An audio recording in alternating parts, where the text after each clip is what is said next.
Estados Unidos. El pretexto utilizado durante 3 años para expulsar a los migrantes que cruzaran sin documentos de manera inmediata, sin procesarlos, sin atender sus solicitudes de asilo, con motivo de la emergencia o con el pretexto de la emergencia sanitaria por la pandemia de COVID-19. 3 años. Ahora se aplicará un título más estricto, el llamado Título 8, con el que se espera que las deportaciones se tripliquen. Ante este cambio, sin saber si les conviene cruzar ahora o después de la medianoche, o esperar del lado mexicano. Estas son las imágenes de lo que se vio y se vivió en los puntos fronterizos entre México y Estados Unidos durante este día, el último del Título 42.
Saludo a Cristina Rosales, es vocera del Departamento de Estado de Estados Unidos. Cristina, muchísimas gracias.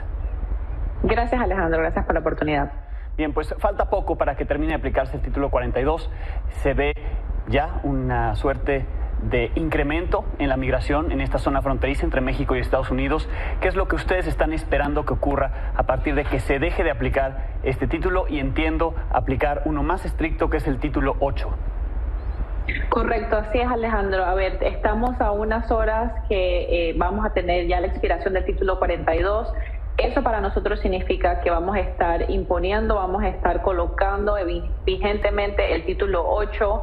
¿Qué significa eso? El Título 8 es lo que nos da la legislación para decir que cualquier persona que trate de entrar a Estados Unidos a partir de esta medianoche en adelante de forma irregular o ilegal, esa persona va a ser removida, va a ser expulsada, va a ser deportada o repatriada. Aparte de eso, ese título también nos da la vigencia que nosotros podemos decirle a esa persona una vez que está expulsada de que no va a poder calificar para entrar o no va a poder ser considerada para entrar a Estados Unidos de ninguna manera hasta por 5 años. Y aparte de eso también puede tener que lidiar con algunos cargos criminales, algunos cargos penales.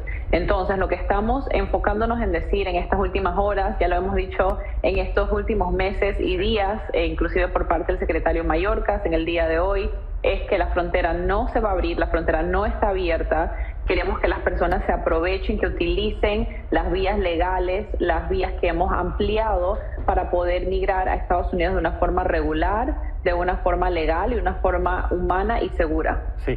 Lo que tú me dices es que cualquier persona que cruce a partir de la medianoche será removida de inmediato, o sí habrá una entrevista, suerte de entrevista, para determinar quiénes sí requieren ser escuchados, quiénes sí requieren, por ejemplo, ese asilo. No muchos lo tramitan desde que cruzan, pero otros sí, porque vienen huyendo de condiciones que lamentablemente son las que los obligaron a migrar. A ver, sí, Alejandro, hay ciertas personas que sí sabemos que van a venir a la frontera con alguna cita que han hecho a base del aplicativo CBP One, que de repente sí tienen los papeles, que tienen la documentación pidiendo asilo o pidiendo un cierto refugio porque se les denegó ese refugio en cualquier tercer país o país de tránsito, y esas personas están haciendo una cita específicamente para entrar a un punto de la frontera en cierta hora, cierto día. Esas personas sí califican para ciertas excepciones para ser consideradas porque están viendo y están tratando de utilizar las vías legales, las vías que tenemos regulares para poder entrar a Estados Unidos. Lo que le estamos diciendo a las personas que no han hecho eso, que no han reunido la documentación, que no han pedido asilo, que no han pedido algún refugio en algún otro país, que simplemente están llegando a la frontera de manera irregular, sin ninguna cita, sin haber utilizado o pedido algún parol, sin nada de eso, esas personas son consideradas personas que están tratando de entrar a este país de forma irregular, siendo por vía terrestre. Sabemos que las personas también van a tratar de hacer eso por vía marítima o por vía aérea. Esas personas van a ser detenidas y van a ser expulsadas y deportadas del país. Ok, ahora, tenemos vigente un acuerdo entre México y Estados Unidos. Se permite, es lo que se acordó entre los dos países, que 30,000 de estos migrantes sean devueltos a México. Y entiendo en específico en ciertas nacionalidades que Estados Unidos considera no los debo regresar a sus países porque ahí sí hay un conflicto, Nicaragua, Cuba, entiendo Haití, Venezuela. ¿Quiénes son Correcto. estas personas? ¿De qué países? Y si se queda entonces en 30,000 y es un acuerdo vigente. El acuerdo sí está vigente, justo fue uno de los puntos de la conversación que tuvo el presidente Biden con el presidente López Obrador esta semana, el martes. El punto es que sí, las personas que lamentablemente sabemos la condición que están en sus países, los regímenes, la falta de derechos humanos, la falta de vida justa y digna que esas personas tienen lamentablemente en Cuba, en Venezuela, en Nicaragua, en Haití. Estas son las personas que de cierta forma van a entrar en ese grupo de 30,000, específicamente si esas personas no califican para lo que nosotros hemos determinado y hemos establecido desde el principio de este año, que es el parol humanitario específicamente para esas nacionalidades. Como sabes, tenemos un parol específico de 30,000 por mes para esos países, pero cabe que no todas las personas tienen no califican o no tienen la calificación o los familiares para poder o el apoyo para poder entonces entrar a Estados Unidos por ese parol humanitario. En ese caso se le está considerando y se le está abriendo esa oportunidad en un país como México para poder entonces tener una mejor vida, mejores opciones, una vida mucho más digna de lo que es lamentablemente lo que hemos visto en esos países ya estos últimos años. ¿El acuerdo incluye recursos económicos, materiales, humanos? Pregunto, por ejemplo, campamentos para tener ahí albergados a los migrantes. ¿Qué es lo que incluye, además de que se vaya a recibir en México a 30,000 migrantes al mes? Claro, eso incluye también una ayuda humanitaria que de cierta forma también viene por parte de Estados Unidos, es parte de la ayuda que se le está dando a México y a Centroamérica para también recibir a estos grupos en específico. Esto todo como parte de un paquete que ya se ha estado manejando en estos últimos meses, en estos últimos años de ayuda humanitaria, específicamente a las nacionalidades y a las personas que tratan de emigrar de Cuba, de Venezuela, de Nicaragua y de Haití. Esto lo digo también en el marco de que, aparte de que vamos a estar teniendo este tipo de interacción con un país como México, vamos a estar también trabajando en abrir en estos próximos días unos centros de procesamiento regionales.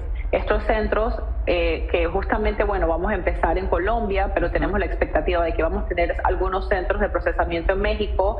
Son también una tentativa para nosotros de ampliarle esas vías a esas personas, a que puedan considerar y tener opciones dentro de esos países, aparte de poder, obviamente, considerar la migración a Estados Unidos, a Canadá o a España. Ya, y eso no tienen que llegar hasta la frontera. En estos lugares los podrán tramitar o hacer la solicitud de información para poder hacer el trámite. Colombia, entiendo, Guatemala, Panamá también y México también, entonces habría este tipo de centros de atención. Lo que estamos planificando en los próximos días y lo que se anunció justamente ayer es que vamos a tener aproximadamente 100 centros en toda la región. 100. El objetivo inicial es que vamos a tener nuestros primeros centros en Colombia, en Guatemala, vamos a estar anunciando los próximos países, pero como puedes entender, estos son los países con quien hemos trabajado estrechamente, hemos colaborado con esta temática de la migración. Son los países con quien hemos firmado la Declaración de Los Ángeles en la Cumbre de las Américas el año pasado, que obviamente incluye a México. Y estos centros van a ser un punto de procesamiento, un punto de evaluación que las personas sin ningún cargo, sin ningún costo van a poder llegar a ese centro, hacer una cita obviamente antes, sentarse con un oficial del Departamento de Seguridad Nacional, del Departamento de Estado, de la Organización para Migración de las Naciones Unidas, y pasar por un proceso de evaluación para ver si la persona se puede ser reasentada o puede calificar a un refugio, a un asilo, y no solamente legal para Estados Unidos. Las condiciones legales específicamente, y si puede calificar a cualquier condición legal o cualquier vía legal específica para Estados Unidos, pero así también para Canadá y para España. Sí, bien, reiterar lo que me decías, Cristina, al inicio. La frontera no está abierta, no se abre a la medianoche, al contrario, está cerrada, se aplica un título 8 que es mucho más estricto. Quien cruza y no sea de estas nacionalidades de las que hablamos, que podrían regresar a México, a lugares, digamos, con un trato humanitario, de otras nacionalidades, son removidos de inmediato y regresados a sus países en un avión, algo así. Correcto, vamos a estar duplicando hasta triplicando las deportaciones en estos próximos días y de ahora en adelante. Eso quiere decir que si las personas no califican a base obviamente del título 8, si la persona no está entrando a Estados Unidos de una forma legal, de las varias vías legales que estamos colocando en la mesa para que las personas puedan ver cómo pueden venir a Estados Unidos de forma regular, esas personas van a ser removidas a base de una deportación o repatriación a su país de donde vinieron, o donde es, en este caso, como mencionamos, estas ciertas nacionalidades, sería en el caso de México. Ok, pues así se triplicarían entonces las deportaciones. Ahí están los datos, Cristina. Como siempre, te agradezco muchísimo la información. Gracias, Alejandro. Gracias por la oportunidad. Gracias a Cristina Rosales. Ella es vocera del Departamento de Estado de Estados Unidos. Y entre las acciones del gobierno de Joe Biden para despresurizar la frontera ante lo que esperan será una llegada masiva de migrantes a los que deberá procesar para deportarlos o dar trámite a solicitudes de asilo o algún tipo de ingreso legal, estaba liberar a quienes ya tenían un proceso iniciado. Pero hoy un juez, como vemos en pantalla, bloqueó esa posibilidad, al menos durante las próximas 2 semanas. Con ello, prohibió cualquier disposición del gobierno de Joe Biden de liberar a los migrantes bajo custodia de la patrulla fronteriza, a menos que un juez se los autorice, caso por caso. La medida entra en vigor esta misma noche que termine el título 42. El gobierno de Biden argumentó en la Corte, cuando esto se estaba discutiendo, que sin la política de liberación podría haber unos 45,000 migrantes bajo custodia de la patrulla fronteriza para finales de este mes. El presidente López Obrador aquí en México confirmó que se reforzará el despliegue de los elementos de la Guardia Nacional en las fronteras del país ante el fin del título 42 en Estados Unidos. Aclaró que esto no fue una solicitud de Estados Unidos, sino una decisión propia.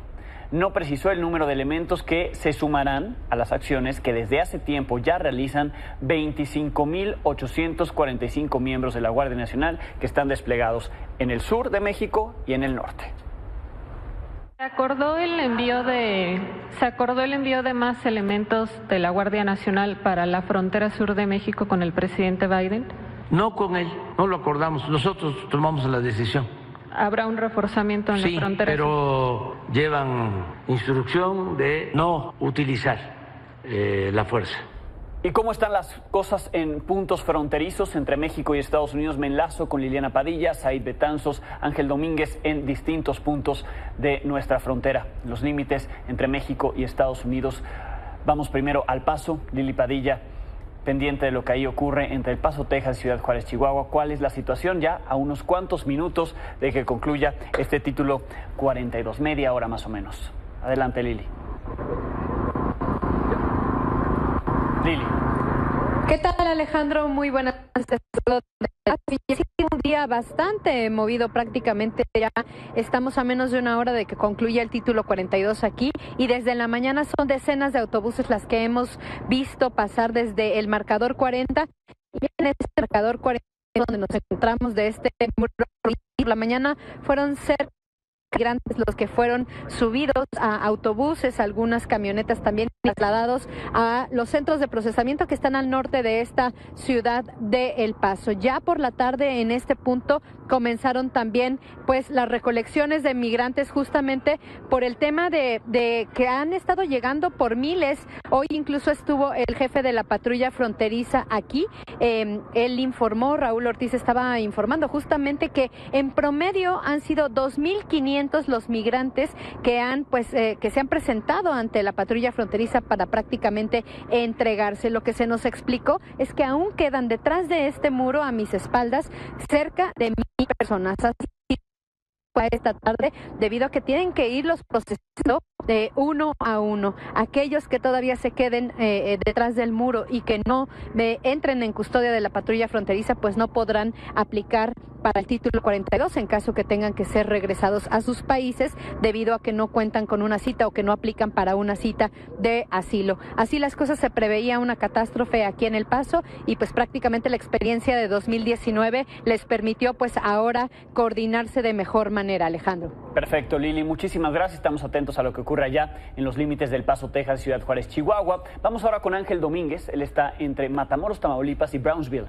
Texas. Uno de los puntos que hemos visto distintas imágenes en esta semana, gente que está cruzando, formándose o entregándose también. Adelante, Ángel, buenas noches. Buenas noches, Alejandro, buenas noches, compañeros. Efectivamente, como lo mencionas, aquí por esta frontera, desde el pasado martes hasta el día de hoy, van más de 7,000 migrantes que han cruzado el río Bravo buscando llegar a los Estados Unidos, los cuales un promedio de 5,000 han sido regresados, expulsados hacia México de nueva cuenta por el Puente Nuevo Internacional en Matamoros, Tamaulipas. Hasta el momento se ha mencionado que podría llegar otro grupo de migrantes a esta frontera. Vienen en autobuses foráneos que vienen del sur de México y buscan también llegar a Matamoros ya a menos de 2 horas para que finalice en esta frontera el título 42 y inicie el título 8, el cual pues es entrevistas de miedo creíble y que busca alrededor de 50 personas van a estar cruzando a partir de las 0 horas hacia Estados Unidos, hacia la ciudad de Brownsville, que colinda con Matamoros, y ahí se va a tener las entrevistas de estos 50 migrantes que pudieran ser mujeres, niños y personas enfermas. Hace unos minutos estábamos llegando a este punto, escuchábamos cómo elementos de la Guardia Nacional de Estados Unidos están señalando a los migrantes que no crucen, les están gritando desde el otro lado, además con los altavoces de que no arriesguen su vida, no crucen hacia Brownsville. Y esto pues señalan que van a ser expulsados inmediatamente. En el caso van a ser regresados algunos hacia México y otros van a ser deportados hacia sus países de origen. Incluso hace también unas horas se llevó a cabo una movilización por parte del Instituto Nacional de Migración que trasladó a varios migrantes de nacionalidades de Honduras, de Perú, de Venezuela, de Colombia, entre otras del sur de América, que están llegando expulsados, fueron regresados a Tapachula, Chiapas, en donde van a estar en los centros integradores, así como a la Ciudad de México. Un promedio de 160 migrantes fueron llevados en autobuses hacia el sur del estado. Bien, nada más, Ángel, ¿en algún momento tuviste oportunidad en el día de preguntarle a alguno de los migrantes por qué estaban cruzando antes del vencimiento del título 42? Si tenían algún motivo, veíamos las imágenes, cómo se arriesgaban, cruzaban el río, llegaban a esta zona muchos elementos militares de Estados Unidos bloqueando el paso. ¿Por qué lo hicieron en las últimas horas? ¿Tiene un motivo en específico?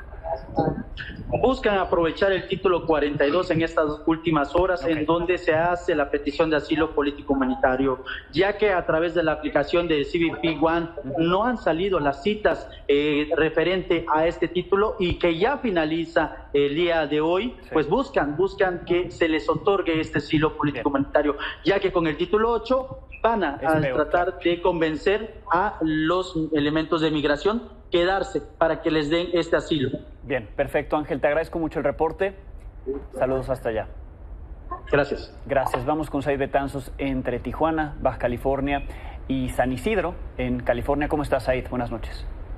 ¿Qué tal? Muy buenas noches, Alejandro, compañeros. Comentarte que prácticamente aquí donde me encuentro ahorita, que es la garita de San Isidro, hay una completa calma. De hecho, se había vaciado esta garita de vehículos, la más transitada, pero déjame decirte que en el caso de los migrantes, pues todavía hoy, muchos de ellos, incluso nos encontramos algunos mexicanos, todavía intentando cruzar la frontera a Estados Unidos, precisamente por querer aprovechar este título 42.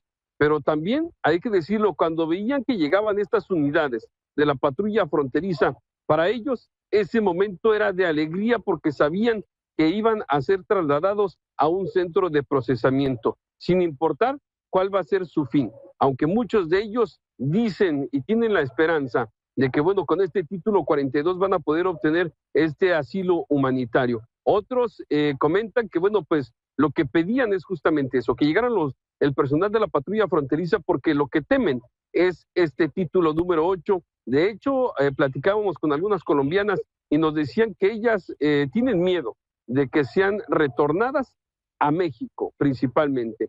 Y te quiero comentar que en estas últimas semanas el Instituto Nacional de Migración aquí en Tijuana ha recepcionado por lo menos al día a un promedio de entre 450 y 500 migrantes extranjeros a quienes, bueno, no les ha aplicado de alguna forma este asilo humanitario.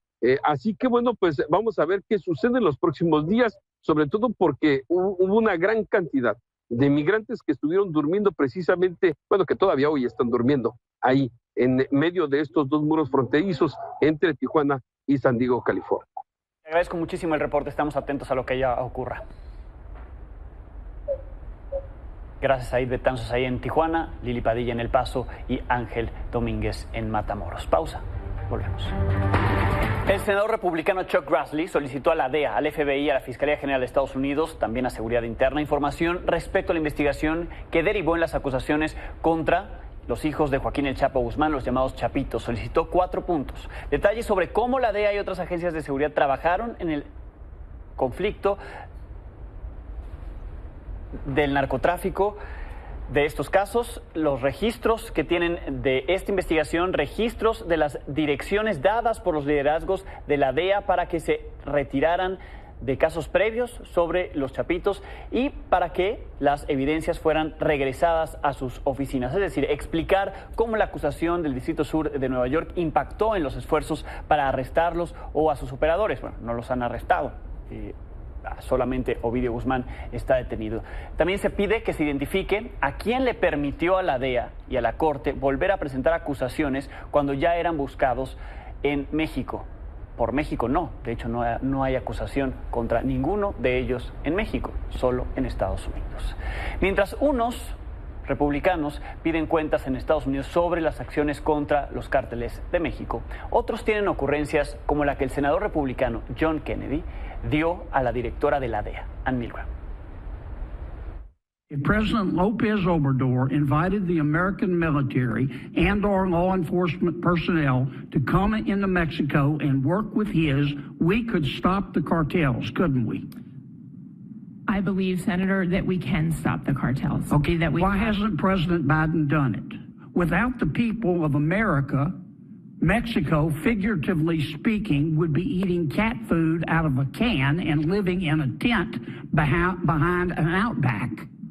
So why don't you and the president, embarrassing no one, get on the phone and call President López Obrador and make him a deal he can't refuse to allow our military and our law enforcement officials to go into Mexico and work with his to stop the cartels?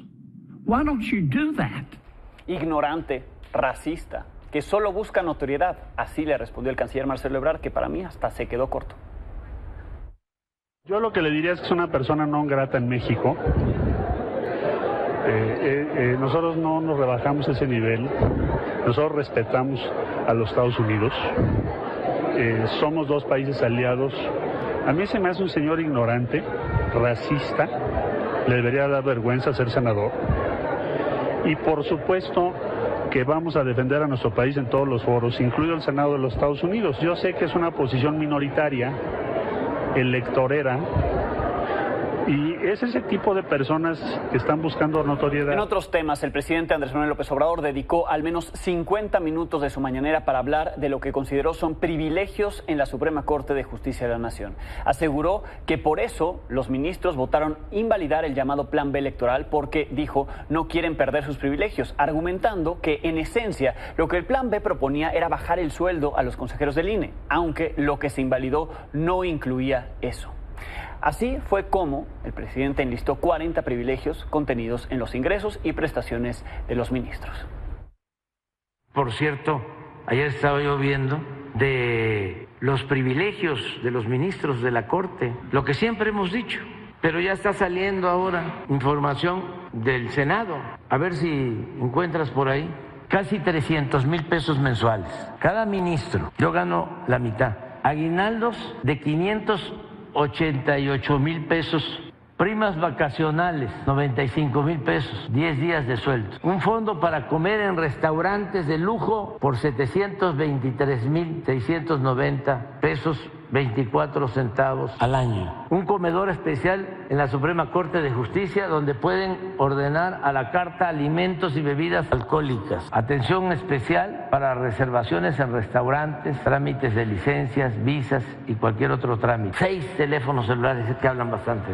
Apoyo económico para lentes. No, pensión vitalicia con casi la totalidad del sueldo cuando se retiran. O sea, lo que tenían los expresidentes. Falta. ¿Para qué todo esto? Y vuelvo a sostener, hace falta una reforma. Y lo mejor es que lo haga el pueblo.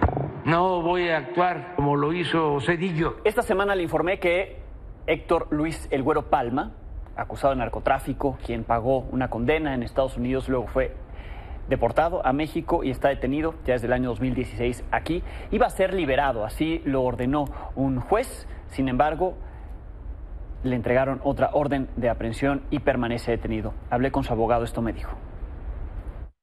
Sí, definitivamente la orden de libertad se le notificó a la directora del centro a las 10:45 de la noche del día 9 de mayo. A la directora se le ordenó, tanto por la magistrada instructora como por la juez de distrito, se le ordenó que lo pusiera de forma inmediata en libertad. El término inmediato es al momento, ¿sí?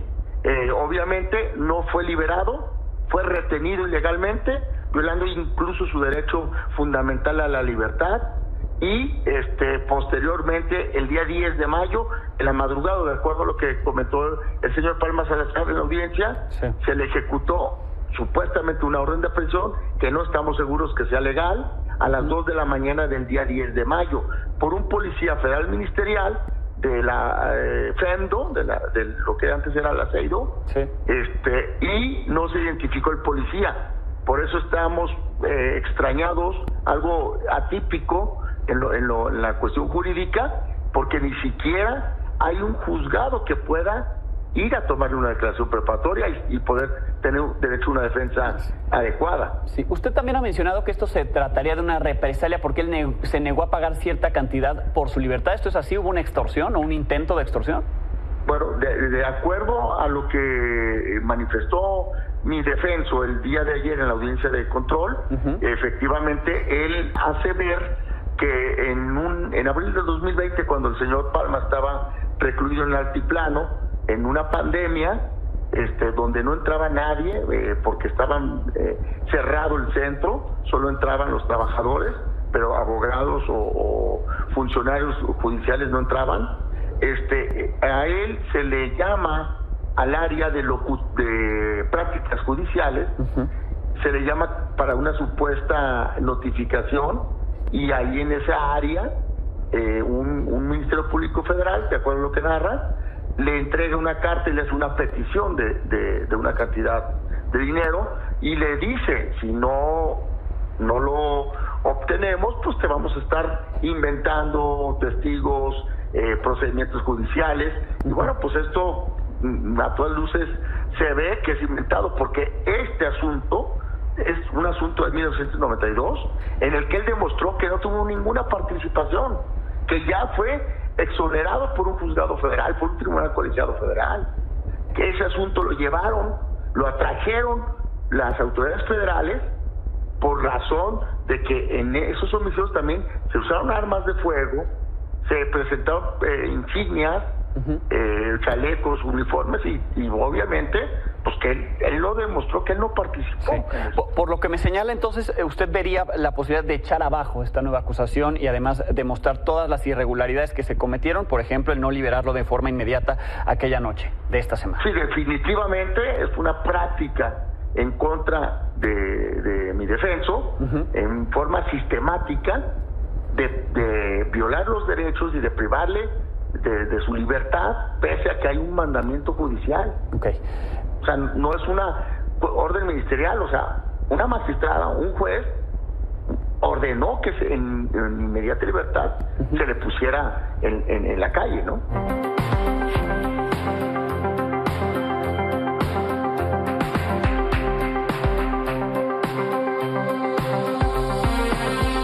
Es jueves del dicho al hecho. Natalia Calero, Alessandra Rojo de la Vega, Paula Zavala, bienvenidas. Muchas gracias. Ayer fue Día de las Madres. ¿En qué condiciones se es madre en México? Ale. Pues las mujeres que somos madres en este país tenemos derechos en papel, pero ¿a qué nos enfrentamos todos los días? En un gran porcentaje a que somos madres solteras, con padres ausentes, haciéndonos responsables en su totalidad de proveer, de cuidar, de educar, de atender y con muy pocas oportunidades. Luego, a deudores alimentarios, ¿no? Y para conseguir una sentencia, bueno, nos quedamos en el intento, si es que lo intentamos. También muchas mujeres a la violencia vicaria, que pues cuando deciden ya no estar con sus parejas, y las valientes que deciden alzar la voz, se encuentran con hombres que manipulan a sus hijos, y al denunciar con hombres que pueden pagar a los ministerios públicos, a los jueces, y eso sin contar pues todo lo que vivimos de violencia familiar, psicológica, económica, física, y que en esta fiscalía en la Ciudad de México hay 6 ministerios públicos para atender la violencia familiar. Ayer me decían esa cifra, con entre 1,000 y 1,200 carpetas, cada uno de esos 6. 1,000 y 1,200. Evidentemente, ¿cómo vamos a lograr avanzar? ¿No? Se necesitan recursos, me decían que no había viáticos, papeles, impresoras, insumos básicos del día a día para poder trabajar. Entonces, pues complicado ser mujer en este país y madre. Natalia. Pues justo una de las labores que recae en las mujeres que son madres son el cuidado de personas, no solo de niños y niñas, sino de personas con discapacidad y de personas mayores, en donde se recae exclusivamente en las mujeres, en donde hay un valor, tiene un valor económico, según INEGI, de 26 puntos del PIB, o sea, es un trabajo que subsidian las mujeres para que esta sociedad funcione y donde no hay profesionalización. Entonces necesitamos un sistema nacional de cuidados como una política pública que no dependa de las mujeres en lo individual, en lo familiar, sino que sean cuidados dados por instituciones, que ese es uno de los grandes pendientes de esta administración que se dijo. Y por supuesto, no solo hablar de política pública, que me parece muy importante, sino también del rol que juegan las organizaciones, las empresas, el sector privado, también en garantizar los derechos de las mujeres trabajadoras que son madres. Y estamos hablando de tiempo flexible, no solo para mujeres, sino también para que los hombres puedan hacerse cargo también de los cuidados, de las cargas de cuidados y de los gozos de los cuidados de las personas, como damos licencias de maternidad y de paternidad que son igualitarias, ¿no? Que no recaiga solo en la mujer, como prevemos servicios de salud, porque además recordemos que el 66% de las mujeres que trabajan en México lo hacen en el sector informal, y esto implica que no tienen acceso a servicios de salud desde el embarazo hasta después, no tienen los servicios que están asociados a la seguridad social, y esto vuelve se hace una precariedad para ella y sus familias. Y hablando de las mujeres que son madres que lo hacen de manera solitaria, por no decir que son las solteras, que el INEGI ayer nos dijo que son 4 millones de mujeres. Es como si todo el estado de Oaxaca son mujeres que hacen y ejercen su maternidad de manera... 4 millones. 4 millones, es brutal. Oh. Bueno, yo pondría el acento en otros 2 problemas en México relacionados con la maternidad que me parecen muy importantes. El primero es el tema del embarazo adolescente, y a mí también me sorprende mucho cómo los datos que da el mismo gobierno respecto a las mujeres, a las jóvenes que deciden ser madres antes de los 15 años, están vinculados no por la falta de información, ni siquiera por el acceso a métodos anticonceptivos, sino porque ellas refieren que quieren. ¿no? Como esta falta de perspectiva de vida, y también cruzarlo con que estas respuestas y la mayoría de los embarazos adolescentes se den en entornos de pobreza. Entonces eso genera muchas veces que, primero, que ellas se enfrenten a problemas de salud muy graves, de salud sexual y reproductiva, sus hijos también, pero también se generan círculos de violencia particularmente económica. Cuando ellas no estudian, no acaban vinculándose también a ambientes laborales, ni formales, ni siquiera informales, pues dependen generalmente de los hombres, y eso quien genera o madres solteras todo el estado de Oaxaca ahí, o pues mucha violencia económica. Entonces, bueno, ese me parece que es un tema a atender en México de manera prioritaria, darles a las mujeres, a las jóvenes, opciones de vida, perspectivas de vida distintas a ser madres en el inmediato plazo. Y la segunda, las madres que están buscando a sus hijos desaparecidos en este país. Me parece uno de los temas más tristes que tenemos. ¿Por qué están buscando a las madres? Porque el Estado no lo hace.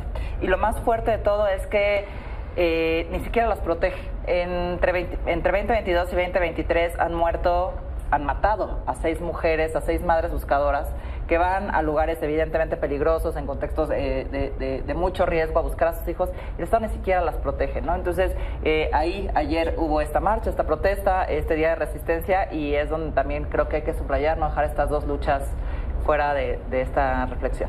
Bien, se nos acaba el tiempo. Gracias a las 3. Muchas gracias. Pues así, lo que viven las madres en México. Gracias, Pau. Gracias, Ale. Gracias, Natalia. Así del dicho al hecho.